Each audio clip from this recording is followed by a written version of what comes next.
Bonjour à tous, on se retrouve pour un nouvel animé de la saison printemps 2026 avec la saison 2 de The Beginning After the End. Alors, si jamais ça vous intéresse, j'ai fait des reviews de la saison 1 sur la chaîne. J'essaierai de vous la mettre là dans les fiches si vous voulez aller jeter un petit coup d'œil.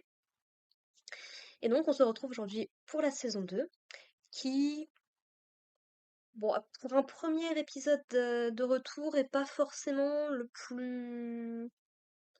J'ai pas envie de dire le plus intéressant. Mais comme ça va faire pas loin d'un an maintenant que j'ai fini de regarder la saison 1 de The Beginning After the End, j'avoue que mes souvenirs sont peut-être un petit peu flous sur ce qui s'était passé la dernière fois. Mais grosso modo, donc on retrouve le personnage de Arthur, qui est donc un ancien roi dans un autre univers, qui est mort. Je sais plus si on avait des détails sur les conditions exactes de sa mort, mais il est mort. Et en fait, il a été réincarné dans un nouveau monde. Dans la première saison, donc on suivait son parcours qui avait été très très rapide. C'était ma grosse critique sur la première saison de The Beginning After the End. C'était vraiment que ça allait trop vite. La série ne faisait que 12 épisodes, je crois, mais vraiment, on n'avait pas le temps de vraiment se poser. En fait, tout allait beaucoup trop vite. Et la saison 1 se terminait, je restais un petit peu sur ma faim. Alors, je sais que beaucoup de gens avaient critiqué l'animation de cette saison. Moi, personnellement, c'est pas ce que je cherche en premier lieu dans une série. Tant que ça respecte à minima le matériau de base, c'est pas l'animation qui va foncièrement changer les choses pour moi. C'est plus au niveau de l'histoire, des personnages et du rythme d'une histoire. C'est pour ça que, par exemple, moi qui étais grande fan de One Piece fut un temps, même si ça fait très longtemps que j'ai arrêté de suivre l'animé, c'est pas parce qu'on met des petites animations flashy que ça va enlever le fait que le rythme de l'animé est, de ce que j'en ai compris, complètement catastrophique. Bien que le fait qu'il y ait pratiquement autant d'épisodes que de chapitres, c'est un problème. Bref.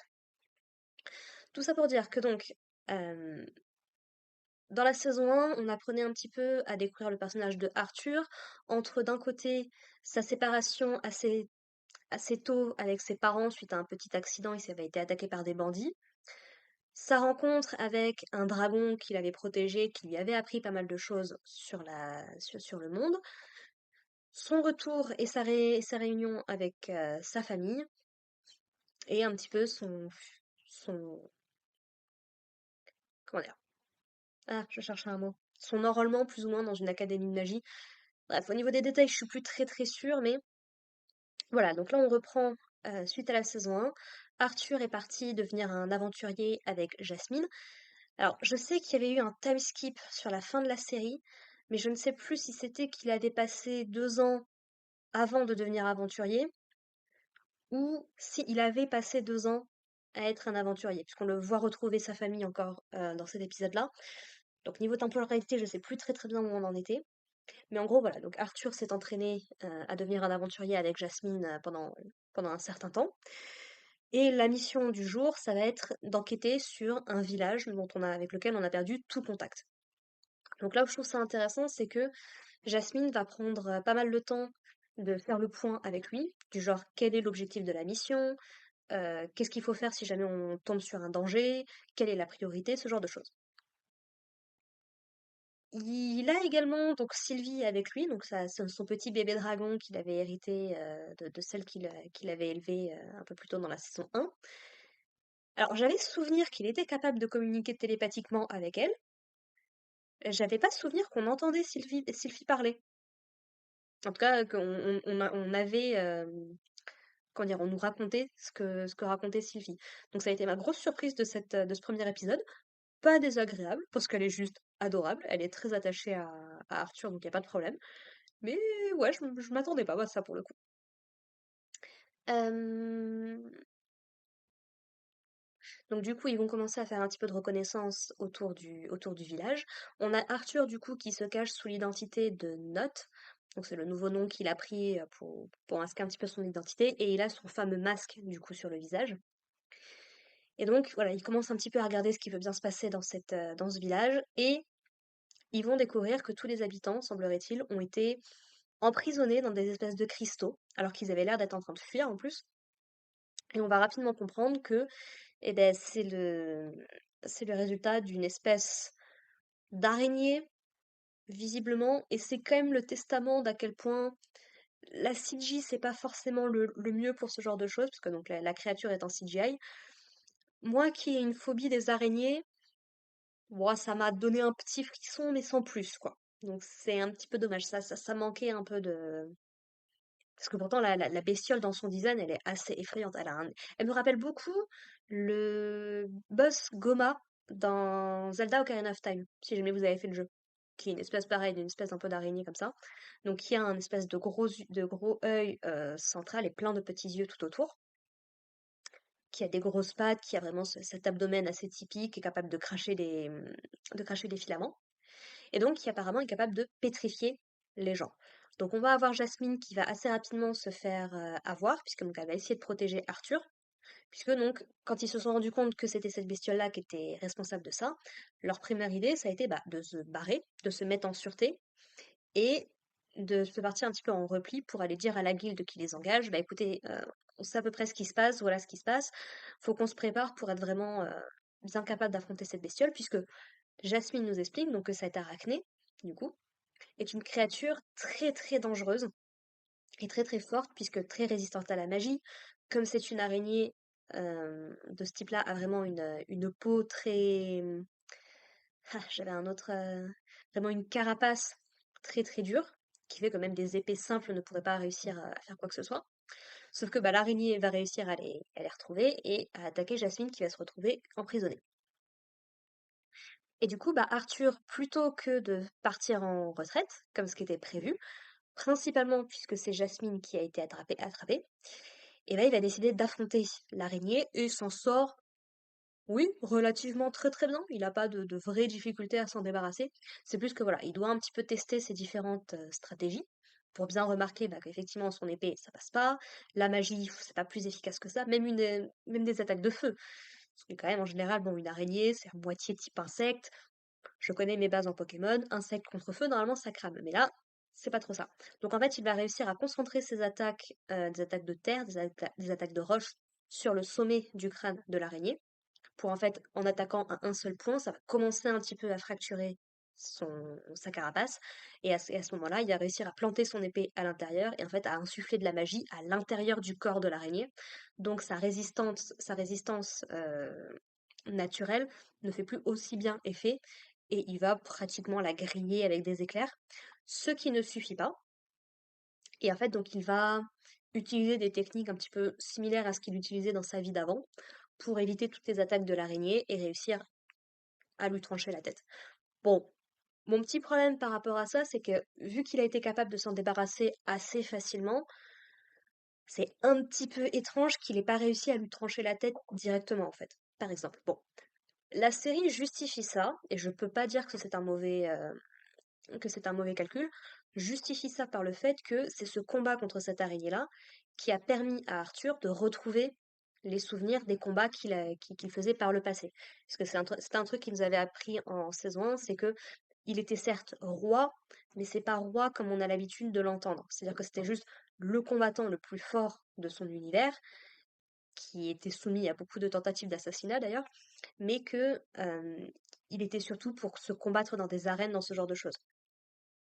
Donc, j'aime bien l'idée, et puis c'est un petit peu sur ça aussi que se base cet épisode-là, en dehors de la quête avec Jasmine, c'est, on a beaucoup, donc le Arthur d'avant, sa vie d'avant, en fait, le roi qui parle un petit peu pour se remémorer de qui il a été, des crimes qu'il a commis, parce que c'était pas un enfant de cœur non plus, quoi.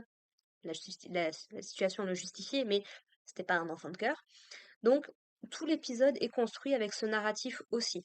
Donc, qu'on justifie qu'il ait réussi à se débarrasser vraiment de l'araignée qu'à la toute fin, de cette façon-là, ne me dérange pas pour le coup. C'est pas la meilleure des justifications possibles, mais en fait, le truc, c'est qu'il a pas soudain un éclair de réalisation, c'est pas montré de cette façon-là. Donc, ça rend le truc un petit peu, tu te dis, tu jouais pas un tout petit peu avec quand même, puisque donc ce que Jasmine nous avait dit, c'est que cette créature-là, le groupe d'aventuriers dont elle faisait partie, notamment avec le père et la mère de Arthur, ils ont déjà réussi à en affronter une et à la tuer, mais ils étaient le groupe au complet. Et c'est notamment parce qu'ils avaient la mère de Arthur qui est capable de briser la malédiction infligée par l'araignée. sur la magie, sur les cristaux, qu'ils ont réussi à gagner. Et il a fallu tout le groupe. Donc voilà, ça montre déjà bon, que Arthur a un niveau assez fou, ce qu'on savait déjà depuis la saison 1, donc ça ne me surprend pas. Et on va dire que Jasmine et ses parents, quand ils vont apprendre ça à la fin de l'épisode, ne sont pas des masses contents qu'il ait mis sa vie en danger de cette façon. Mais Arthur va notamment dire à Jasmine que il est obligé de se mettre en danger, surtout quand elle est impliquée, puisque bah même Jasmine, c'est quelqu'un auquel il tient. Là où Jasmine, elle était plutôt en mode tes autres proches ne seraient pas heureux que tu meurs. Et lui lui fait bien comprendre non, non, mais tu fais partie des gens que je veux protéger aussi. Donc voilà, petite dynamique plutôt sympathique entre les deux. On reste sur la route de la saison 1, donc pas de problème à ce niveau-là. On voit notamment que sa petite sœur, Eleonora, je crois, a mine de rien grandi, elle aussi. On voit qu'elle est un petit peu plus âgée que ce qu'on avait vu la dernière fois. Donc c'est plutôt sympathique. On revoit ses parents, sa mère qui est en mode, mais alors leçon de morale pour les deux là, que ce soit Arthur ou que ce soit Jasmine. Vraiment, elle fait vraiment la maman du groupe. Et son père qui lui dit, écoute, il a réussi à revenir en vie, je pense qu'on peut quand même lui accorder ça, quand même, ça, c'est déjà pas mal, quoi.